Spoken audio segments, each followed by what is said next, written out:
America's toughest soldiers, the Army Green Berets, the Navy SEALs, Delta Force, need a helping hand, they know they can rely on Air Force Special Operations. This video ordnance program examines the unique missions and aircraft of the Air Force Special Operations Wing.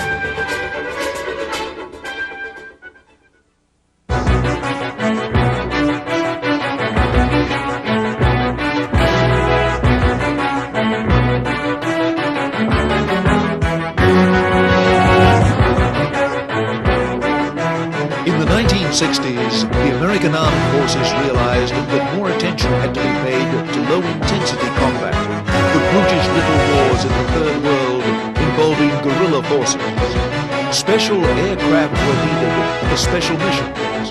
These were not necessarily high-tech, but their missions could not be performed by existing aircraft. The first Special Operations Wing evolved in the early 60s from a combat crew training wing, which was here at Hurlburt, which at the time was called Jungle Gym. And that organization evolved out of the requirements early in the Vietnam War to provide platforms, primarily close air support platforms that were not all that advanced. For example, the A-1 was one of those aircraft. If you had been here 20 years ago or 25 years ago, you would have seen perhaps 15 or 20 different kinds of airplanes out here, from helicopters to close air support aircraft and so on, whose primary function was to train the Vietnamese, number one, and in a more limited way, of course, to engage in combat operations, at least early on. We evolved from that.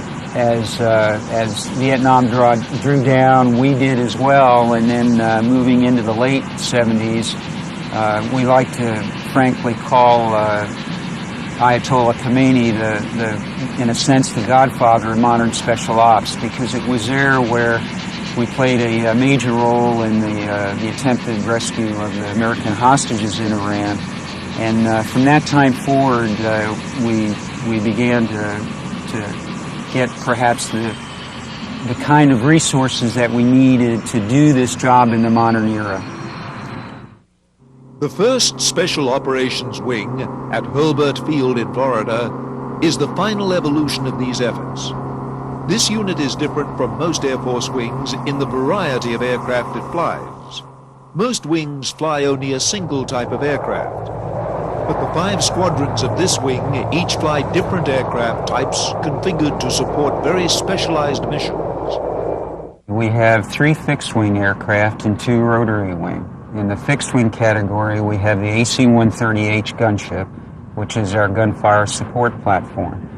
We have the MC-130, it's a variation of the C-130, and it essentially is a penetrator. It allows us to go deep into enemy territory or hostile airspace with a C-130 size airplane. The third fixed-wing bird is a HC-130. It is a tanker, principally, and its role is to air refuel our helicopters.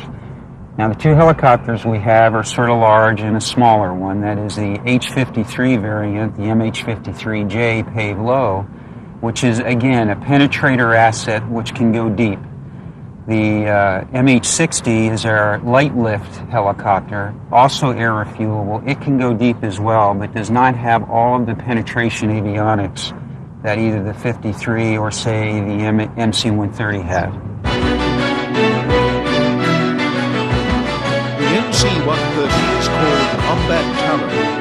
Its mission is to deliver special forces deep behind enemy lines, either by parachute or by landing at improvised fields. The long nose on this aircraft houses a special terrain-following radar which permits it to fly at treetop level, too low to be detected by enemy radar. To further hide from the enemy, its missions are usually flown at night. The MC-130 has other capabilities as well.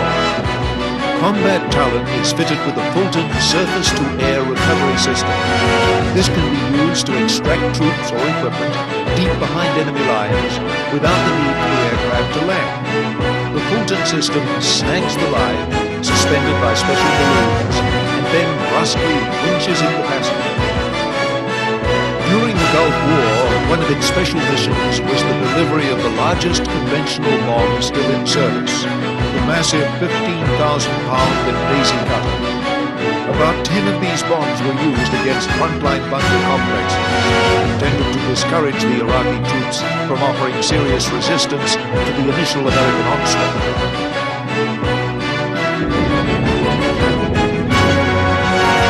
The MH-53 Pave-Low is a helicopter counterpart to Combat Talon. Like the Combat Talon, its specialty is the delivery and extraction of Special Forces troops. The Pave-Low is based around the H-53 Sea Stallion helicopter, used by the Marine Corps as its primary heavy-lift helicopter. Unlike the Marine version, the Pave-Low is fitted with an elaborate selection of sensors in its nose, allowing it to fly under enemy radar at treetop heights.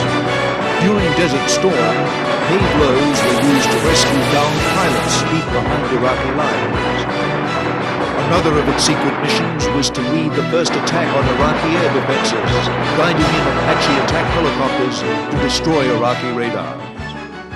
The significant difference between that airplane and others is that, number one, it has a terrain-following, terrain avoidance radar, which allows the bird to operate as low as 100 feet at night or in adverse weather conditions when one perhaps could not see outside the airplane, and do so safely. The other capability is a very good FLIR, a forward-looking infrared set on the bird, which gives you night visibility. And perhaps most important of all is the fact it has an enhanced navigation system, which includes an inertial navigation platform and global positioning system, which allows us to go very long distances very precisely and to arrive within seconds. The beauty of this machine is that it is specifically designed, as I indicated earlier, to go deep and get there when it's supposed to get there and get where it's supposed to go on time. The MH-60 Pave Hawk is a shorter-ranged counterpart of the Pave-Low. It is based on the UH-60 Black Hawk, the Army's standard troop-carrying helicopter. Like the Pave-Low, it has advanced night vision and navigation gear for night operations, and a refueling probe, which extends its effective combat range. Essential to many long-range missions is the need to refuel the aircraft in flight. This is the task of the HC-130 tanker. The HC-130 has special pods on the wings, which tow a low-speed fueling drone. The HC-130 is specially configured to allow it to operate safely at night, refueling the Special Operations helicopters covertly.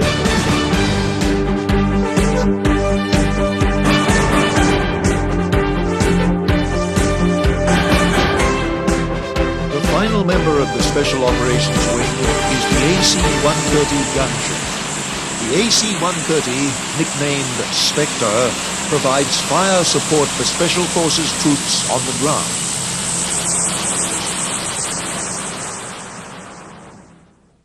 Well, I think the most distinguishing capability that we have is the precision accuracy of the firepower that we can deliver. And I'll be quite honest with you, the ground forces love this airplane because it can deliver the firepower very close to its position, and the issue of fratricide is minimal because of the accurate delivery power we have with this airplane.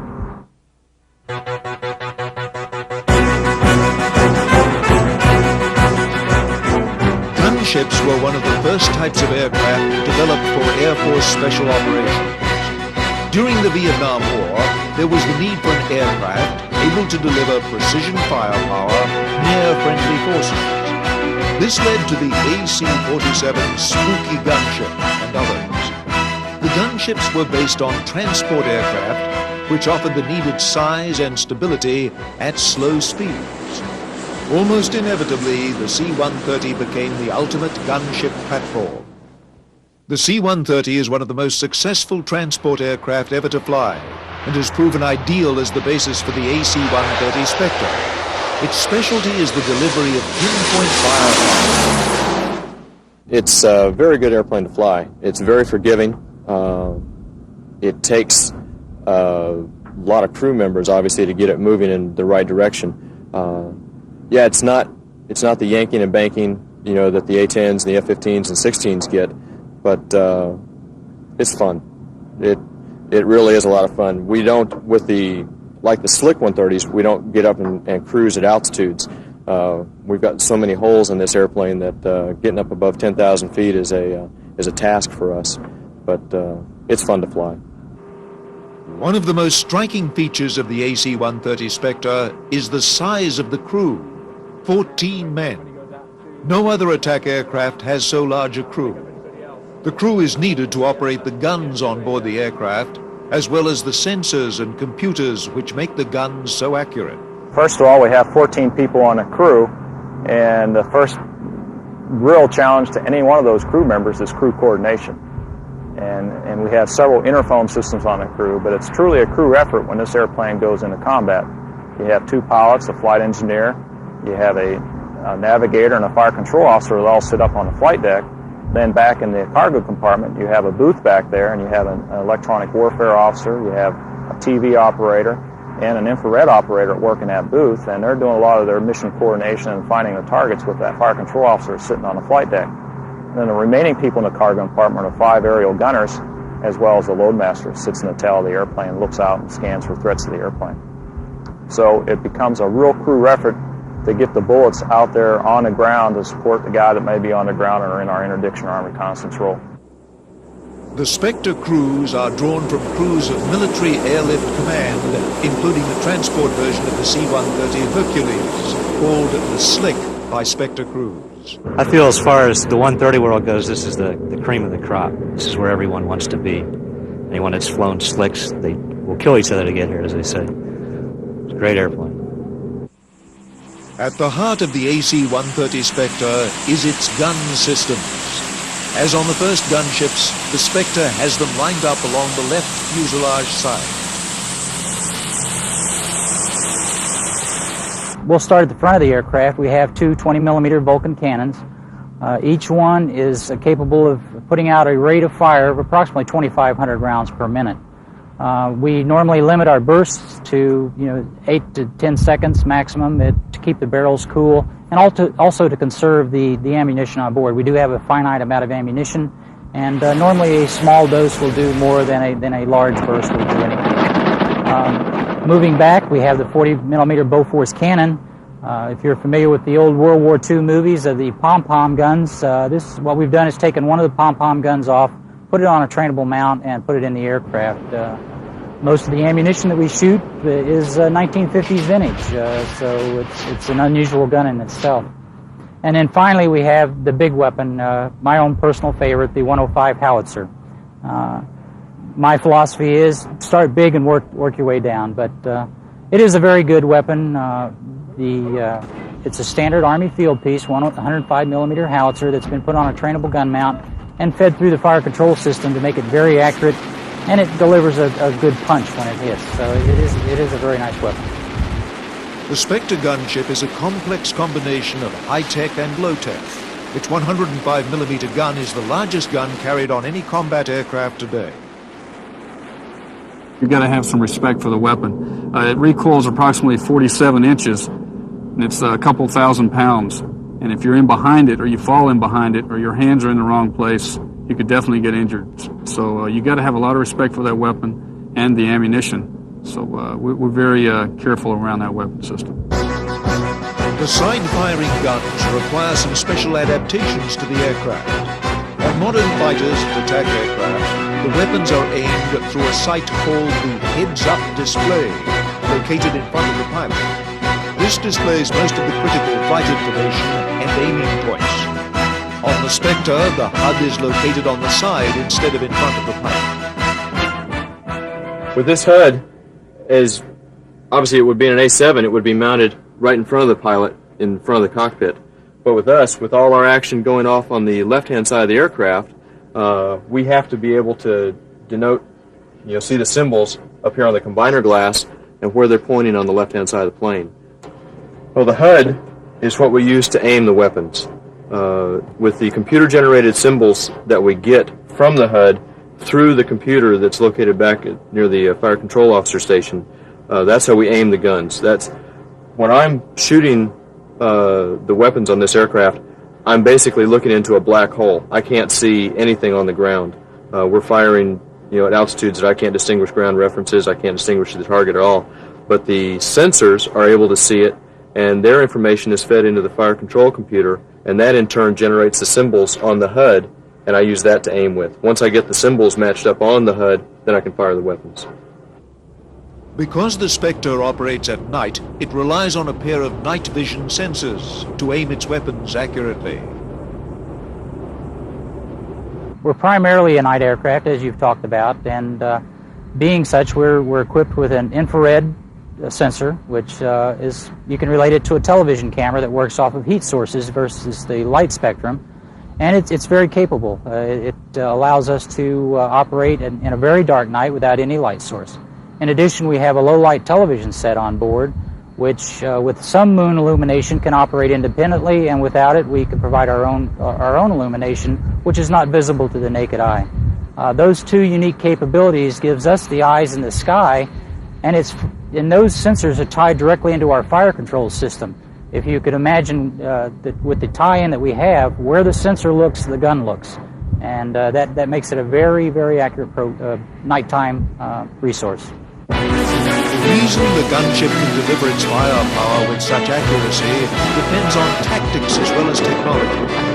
The location of the guns along the side of the aircraft permits the crew to use a special tactic, the pylon turn, which permits particularly consistent accuracy. It's called a side-firing weapon system. The principle involved was developed in early Southeast Asia years in the late 60s. The principle is that as an airplane performs a pylon turn around a given point in space, that point in space on the ground that is the center of the pylon turn is very stable, and that gives us the bulk of our firing accuracy, and the computer is able to anticipate that as we fly around a known orbit point around the target itself. The pylon turn tactic is unique to the gunship and requires more hours of flying for the pilot and other crew members than other similar aircraft for the crew to become proficient. We go out and shoot the guns every single day. Fighter pilots may, in their entire fighter career, get to shoot 1 or 2 missiles. They do get to fire if they've got 20 mil or 25 mil guns, or with the A-10 they got the 30 mil.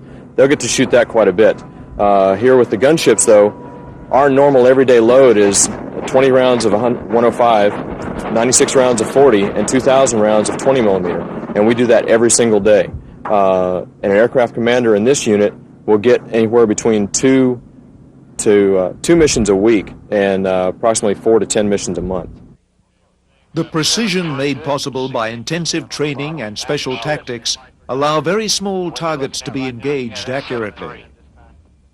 I would consider the typical type of target to be something that's a Jeep-sized type target or maybe larger. And, certainly we can go after vehicles, we can go after personnel. In the open, for example, we may be able to see some of those and destroy those kind of targets, buildings, bunkers, things of that nature. Combat over the past decade has demonstrated the value of specialized aircraft like the Spectre. During Operation Just Cause in Panama, one of the primary targets was the Comandancia headquarters. Ordinary bombing attack was ruled out due to the proximity of civilian housing. The Spectre gunships were called in to do the job. In its principal role in support of special operations, it primarily provides specialized, very accurate gunfire support with very limited collateral damage. A good case in point would be Just Cause, where the AC-130, one of its missions was to work on the Comandancia. And you'll recall the vivid pictures of the Comandancia after that, where the building was taken down with very little collateral damage outside the perimeter of the building. That is the role of the AC-130, to strike targets with limited collateral damage and with high confidence that you're not hitting something other than you intend to strike.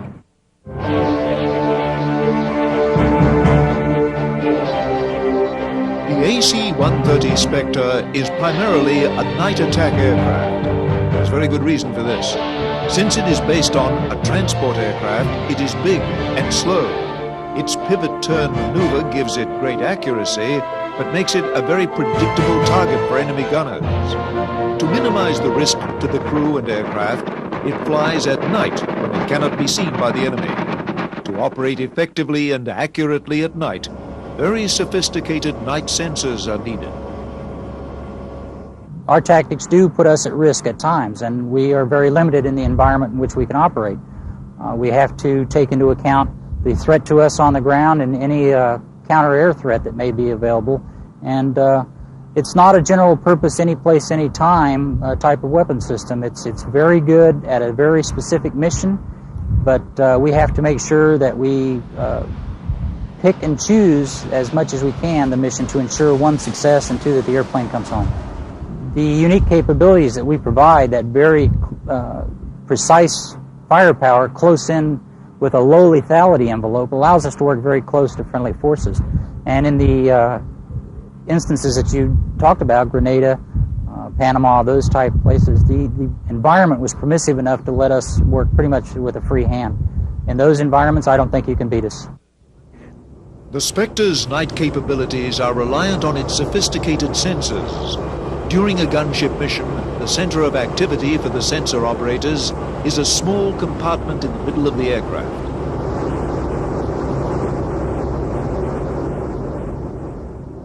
In the booth, in the front right of the booth, is where the electronic warfare officer sits with all that associated equipment.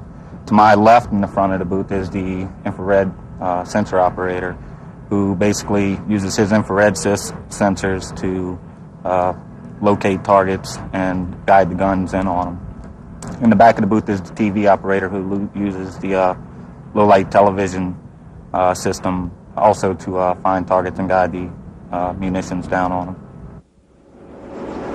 The night sensors are used to search for targets. The forward-looking infrared sight can detect targets even on the blackest of nights. It picks up the tiny differences in heat between a human or a machine, which are slightly warmer than the background of earth or foliage. The key to the accuracy of the gunship is the careful coordination of the sensor operators, the fire control officer, and the pilots. The sensor operator is primarily responsible for target detection, okay? The navigator gets us in the tactical working area, and the sensor coordinates with the fire control officer and navigator for target acquisition and firing on the target. Once the target is located, the data is passed on to the fire control officer. The data is loaded into the aircraft's ballistic computer, which calculates the proper ballistic trajectory and feeds an aim point to the pilot. When the symbols on the HUD match up, the pilot can squeeze the trigger. But the pilot's decision to fire must be verified by the sensor operator to make sure that the guns are aiming in the right direction. If the pilot makes a mistake, the computer intervenes. In that case, the computer simply prevents us from firing unless we have the proper firing solution. We work very closely with the sensors on that. Whichever sensor we're using, the TV or the infrared, it's kind of a chicken and egg question. The pilot pushes the trigger, and then when the sensor determines that he is locked onto the target, and the gun is at that point following the camera around, they are locked in by the computer. When he decides that he is locked onto the target, he pushes his consent button, and the gun will go off.